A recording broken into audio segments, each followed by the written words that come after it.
आता आपण पाहूया sexual reproduction in human beings.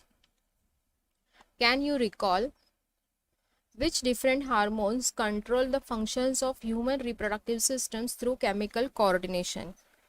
म्हणजे रासायनिक नियंत्रणाद्वारे केमिकल कोऑर्डिनेशन म्हणजे रासायनिक नियंत्रणाद्वारे कोणकोणती संप्रेरके हार्मोन्स म्हणजे काय संप्रेरके कोणकोणती संप्रेरके मानवी प्रजनन संस्थेचे कार्य नियंत्रित करतात. Which different hormones control the functions of human म्हणजे मानवी प्रजनन संस्थेचे कार्य कोणते संप्रेरके रासायनिक नियंत्रणाद्वारे नियंत्रित करतात.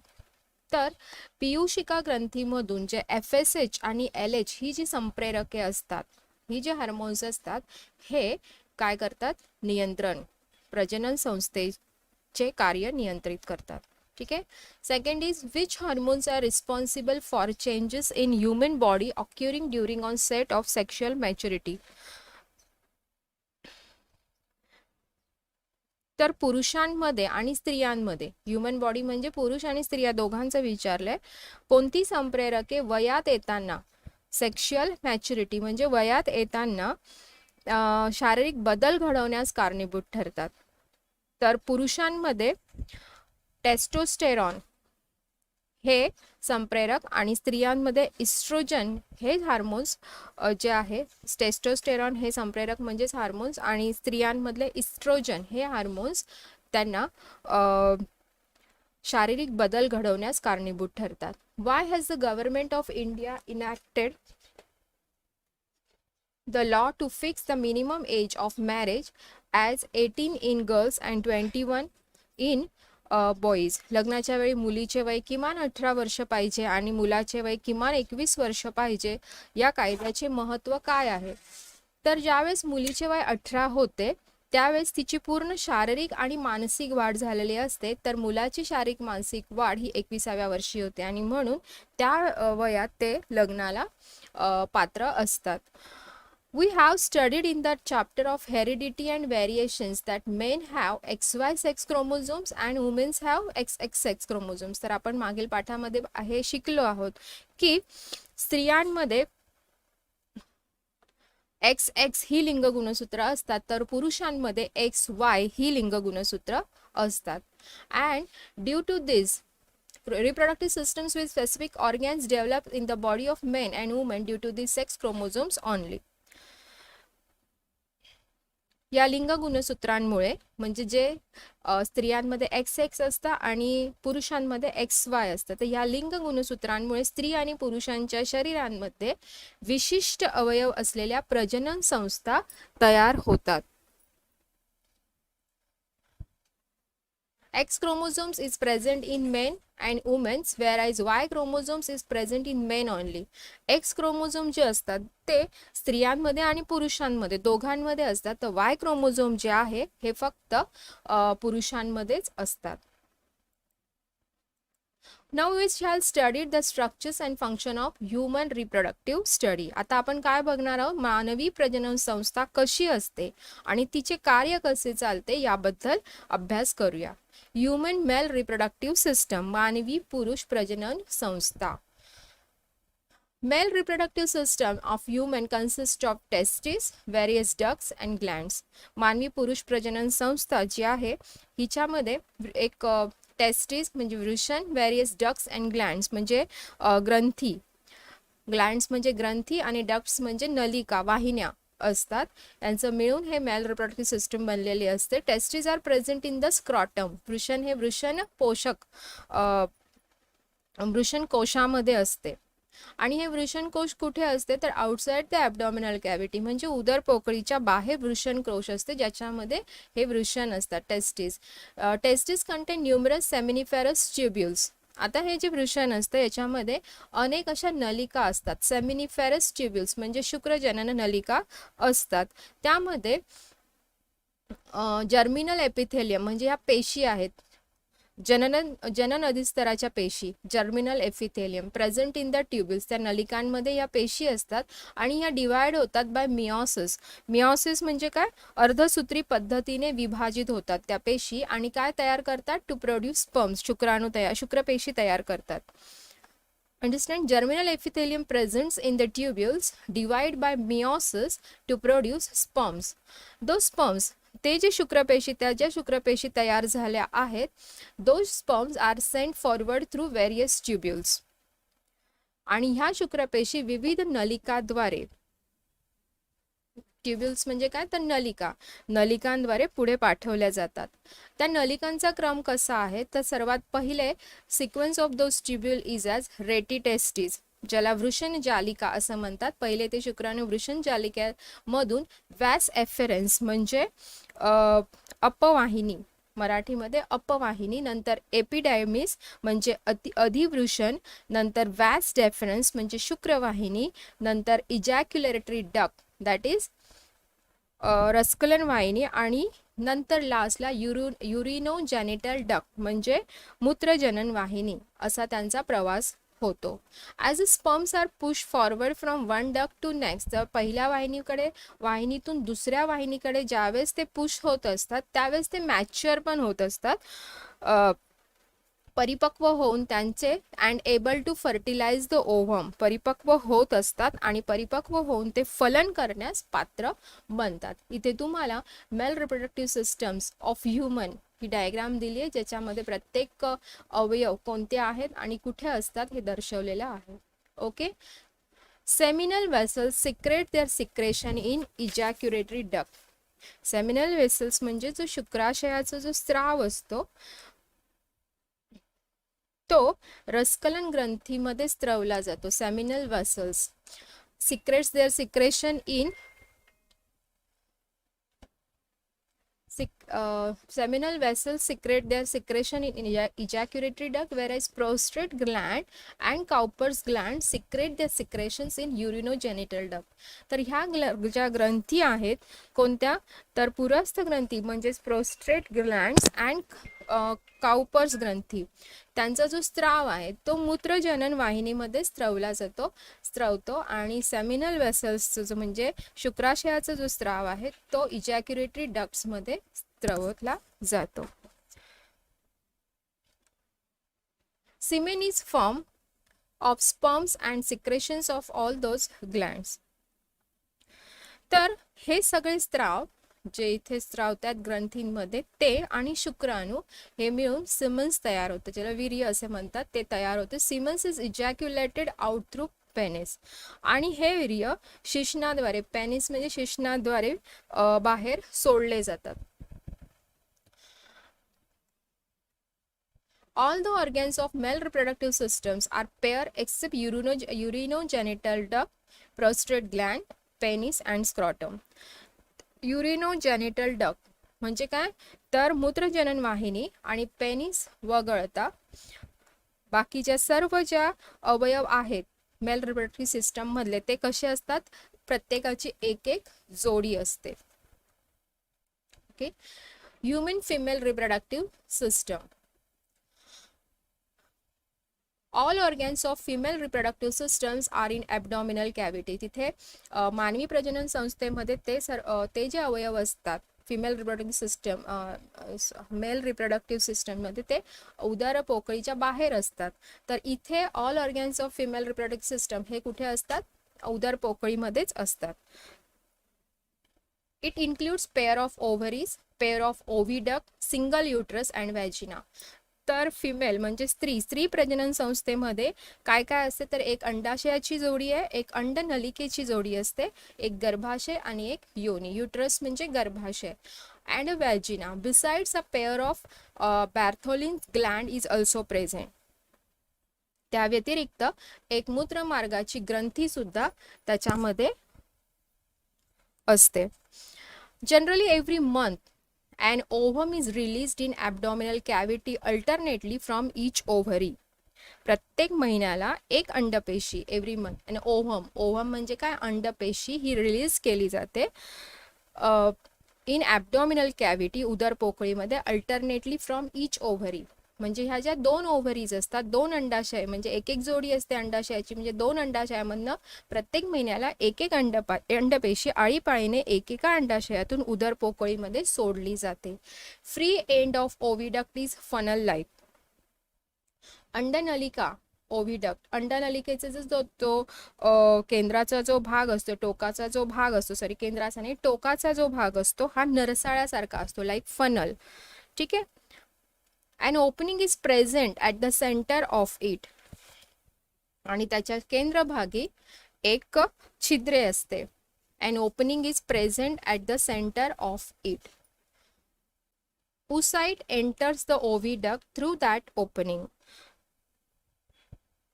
तर त्या छिद्रातून अंडपेशी, उसाइट म्हणजे अंडपेशी, अंडनलिकेमध्ये ओव्हिडक्टमध्ये सोडली जाते. Understand. Cilias present on inner surface of oviduct. तर हा एक अवयव आहे रोमक नावाचा मराठीमध्ये, की ज्याच्यामुळे त्या अंडपेशीला गर्भाशयाकडे ढकलले जाते. Cilia are present on inner surface of oviduct and this cilia push the oocyte towards uterus.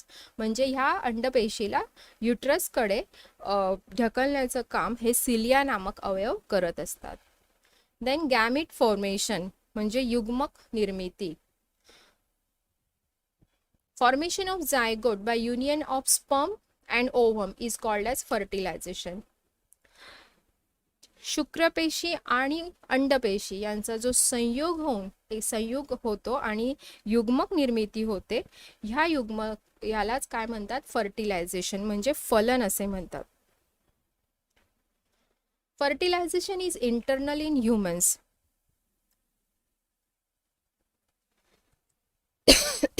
तर ही जी मानवामध्ये फलनाची जी प्रक्रिया असते, 1 मिनिट,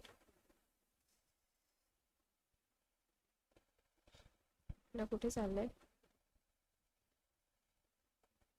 ओके सॉरी, गॅमिट फॉर्मेशन म्हणजे युग्मक निर्मिती. Both gametes that is sperm and ovum are form by meiosis. तर sperms म्हणजे शुक्रपेशी आणि ओव्हम म्हणजे अंडपेशी, ही दोन्ही युग्मके अर्धसूत्री विभाजनाने तयार होतात.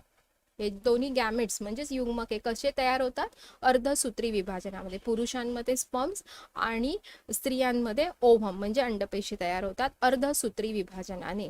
Sperms are produced in testis of men from beginning of maturation till death. तर जे स्पर्म्स जे असतात ते पुरुषांमध्ये तयार होतात, जे सुरुवाती म्हणजे यौवनावस्थेपासून ते मॅच्युरेशनपर्यंत म्हणजे मरेपर्यंत त्यांच्या शरीरात तयार होत असतात शुक्रपेशी. However in case of womens at the time of the birth there are 2 to 4 million immature oocytes in the ovaries of the female fetus.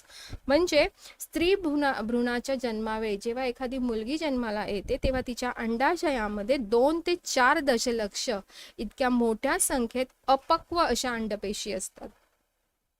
An oocyte matures and is released from ovary every month from the beginning of maturity up to the age of menopause.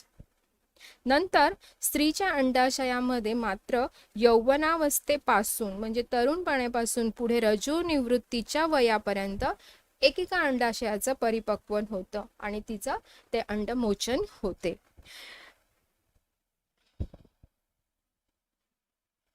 Menopause is the stoppage of the functioning of female reproductive system.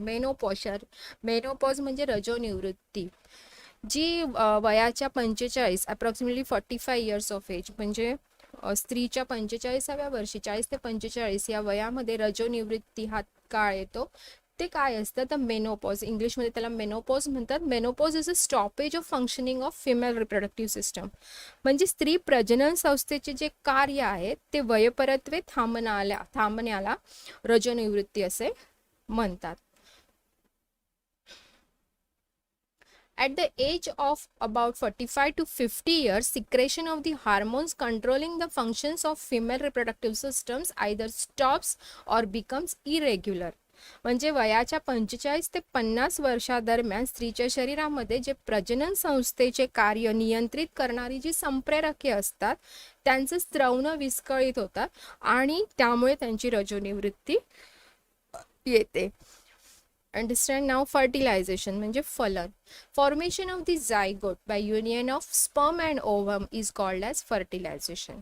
शुक्राणू आणि अंडपेशी sperm and ovum एकत्र येऊन युग्मनज zygote युग्मनज तयार होण्याच्या प्रक्रियेला फलन म्हणजेच फर्टिलायझेशन असं म्हणतात. Fertilisation is internal in humans, हे शरीरांतर्गत होणारी क्रिया आहे.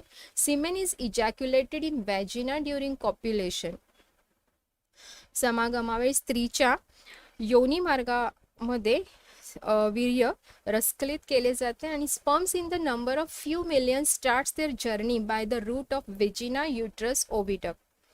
आणि मग हे शुक्राणू ह्या मार्गाद्वारे योनी मार्ग, नंतर गर्भाशय आणि अंडाशय ह्या मार्गाद्वारे प्रवास करतात आणि त्यातील वन ऑफ दोज, ते जे शुक्राणू असतात ते मिलियन्समध्ये असतात, पण त्याच्यातला one of those few million sperms fertilise, फक्त एक शुक्राणू अंडनलिकेमध्ये असलेल्या एकमेव अंडपेशीचे फलन करतो. One of those few million sperms fertilise the only ovum present in the ओव्हिटम. तर त्या मिलियन्समधला फक्त एक स्पर्म जो असतो तो अंडपेशी बरोबर फर्टिलाइज्ड होतो आणि फलन होते. From the age of the puberty of the menopause years an ovum is released every month from the ovary.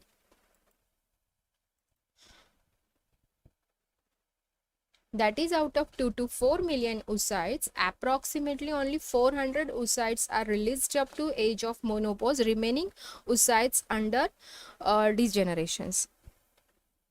म्हणजे स्त्रियांच्या यौवनावस्थेपासून ते रजोनिवृत्तीपर्यंत, म्हणजे 10 ते 17व्या वर्षापासून ते 45 ते 50 या वयापर्यंत अंडपेशी, दरमहा अंडपेशी अंडाशयातून बाहेर पडते.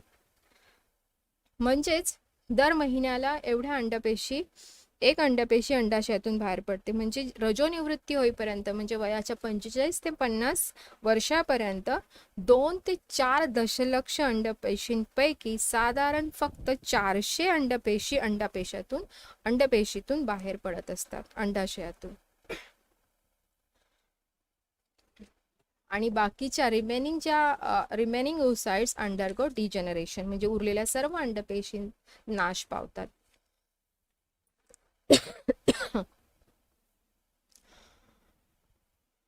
Oocytes released from ovaries during last few months nearing age of menopause are 40 to 50 years old, and their ability of division has been diminished till now.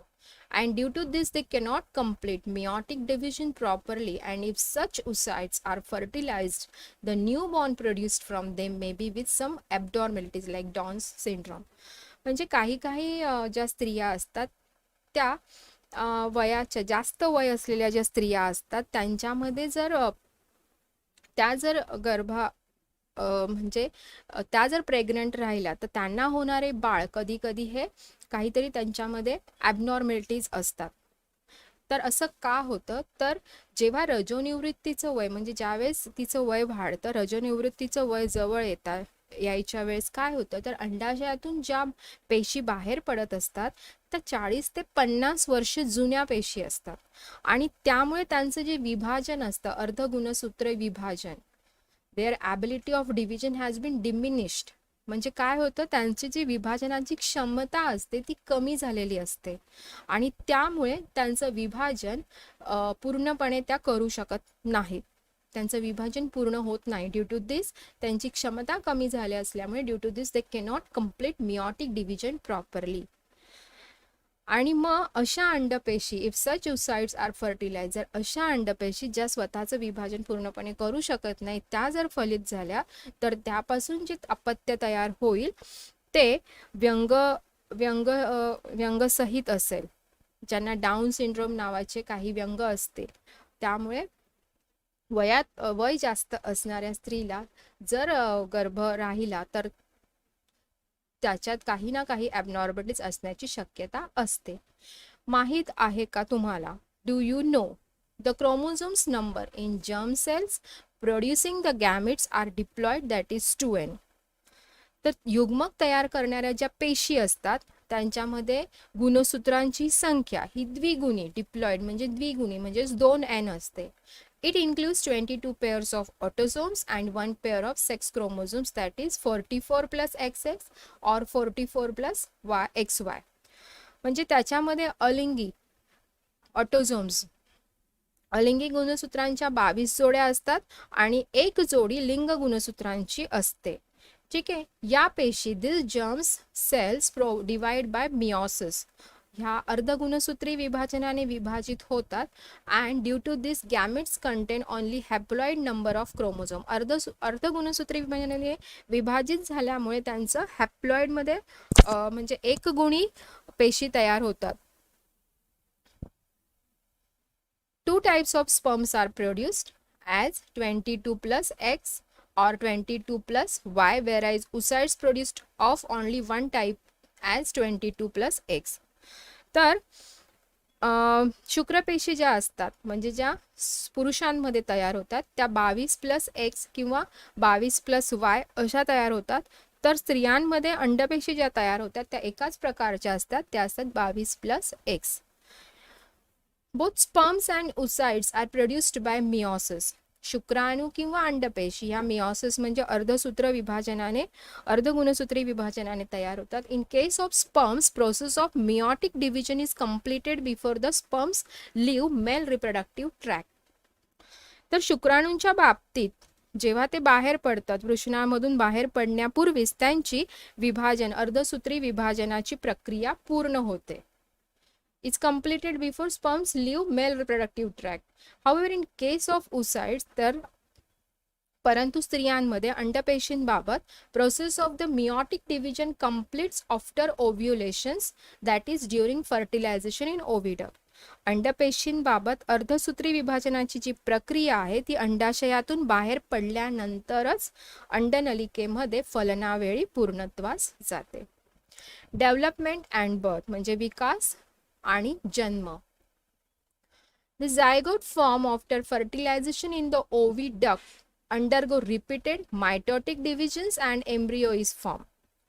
अंडनलिकेमध्ये म्हणजे ओव्हिडक्टमध्ये फलनानंतर आफ्टर फर्टिलायझेशन फलनानंतर तयार झालेल्या जायगोट म्हणजे युग्मनजाचे अनेक वेळा सूत्री विभाजन होते. Zygote form after fertilisations in the oviduct undergo repeated mitotic division. Repeated म्हणजे काय, अनेक वेळा सूत्री विभाजन. मायटोटिक म्हणजे सूत्री विभाजन होते आणि काय तयार होतो, भ्रूण तयार होतो, embryo is form.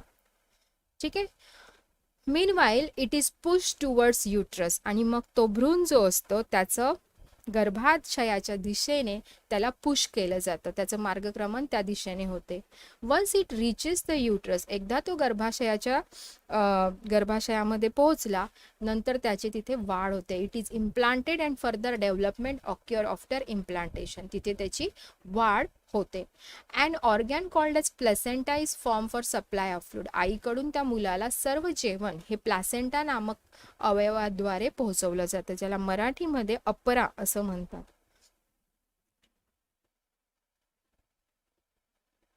Embryonic development is completed approximately within 9 months after the fertilization. तर फलन झाल्यानंतर, फर्टिलायझेशन झाल्यानंतर त्या भ्रूणाची पूर्ण वाढ होण्यास 9 महिने लागतात. इथे तुम्हाला भ्रूणाची वाढ प्रत्येक आठवड्याची वाढ दिली की 4 आठवड्यानंतर बाळ कसं असतं, 8 आठवडे, त्यानंतर 12, 16, 20, 24, 28, 32 आणि मग 36 आठवडे म्हणजे 9 महिन्यात बाळाची पूर्ण वाढ झालेली दिसते. Always remember, the man is totally responsible whether the couple will have a boy or girl child. म्हणजे दाम्पत्याला मुलगी किंवा मुलगा होणे हे पूर्णपणे कोणावर अवलंबून आहे, पुरुषावर अवलंबून आहे. ड्युरिंग जायगोट फॉर्मेशन, ज्यावेळेस युग्मक निर्मिती होते, man contribute either X or Y chromosomes to the next generation, but women contribute only X chromosomes to the next generations. म्हणजे ज्या वेळेस युग्मक निर्मिती होते तेव्हा पुरुषाकडून लिंग गुणसूत्रांपैकी एक्स किंवा वाय गुणसूत्र पुढील पिढीत येते, कारण पुरुषांकडेच वाय गुणसूत्र असते, स्त्रियांकडे वाय गुणसूत्र नसते. आणि स्त्रियांकडे मात्र कोणतं, फक्त एक्स हेच गुणसूत्र असते. So at the time of the fertilization, if X chromosomes comes from male, the child will be girl, and if Y chromosomes comes, then child will be a boy. ज्यावेळेस पुरुषाकडून X क्रोमोझोम येतं त्यावेळेस मुलगी होते, आणि ज्यावेळेस पुरुषाकडून Y chromosome येतं त्यावेळेस मुलगा होतो. म्हणजे आपल्याला हे लक्षात घेता येईल की हे पूर्णपणे डिपेंड कोणावर आहे, पुरुषांवरच असते. म्हणून मुलगी होण्यासाठी, so thinking of this, is it right to consider the mother responsible for a girl child? We all must take efforts to stop female foeticide. म्हणजे मुलगी होण्यासाठी आपण स्त्रीला जबाबदार धरतो, पण स्त्री ही पूर्णपणे त्याच्यामध्ये वेगळी असते, फक्त हे डिपेंड असतं पुरुषांवरती. स्त्री भ्रूण हत्या रोखण्यासाठी आपल्याला सर्वांना प्रयत्न करणे आवश्यक आहे. कॅन यू टेल, सांगा, पाहू, which hormone is released from pituitary of mother once the fertile development is completed. म्हणजे भ्रूणाची पूर्ण वाढ झाल्यानंतर मातेच्या, स्त्रीच्या पियुषिका ग्रंथीतून कोणते संप्रेरक, हार्मोन्स म्हणजे संप्रेरक, हे स्त्रवण्यास सुरुवात होते. तर ऑक्सिटोसिन नावाचे जे संप्रेरक असते त्याची ते स्त्रवण्यास सुरुवात होते ज्यावेळेस पूर्णपणे भ्रूणाची वाढ होते तेव्हा. Under the effect of that hormone, which organ of the female reproductive system starts to contract and thereby birth process is फॅसिलेटेड. म्हणजे या संप्रेरकामुळे, जे ऑक्सिटोसिन हे संप्रेरक असते, याच्यामुळे स्त्रीच्या प्रजनन संस्थेमधील कोणता अवयव आकुंचन पावतो? कॉन्ट्रॅक्ट म्हणजे आकुंचन पावते. कुठे? फिमेल रिप्रोडक्टिव्ह सिस्टममध्ये. आणि त्याच्यामुळे बाळाचा जन्म होतो. तो कोणता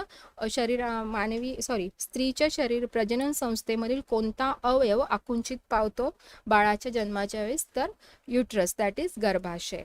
गर्भाशय हे आकुंचित पावते ज्यावेळेस बाळाचा जन्म होतो. ठीक आहे. नेक्स्ट टॉपिकमध्ये आपण मेन्स्ट्रुअल सायकल म्हणजे ऋतुचक्र याच्यावरती डिस्कशन करूया. Okay, thank you students.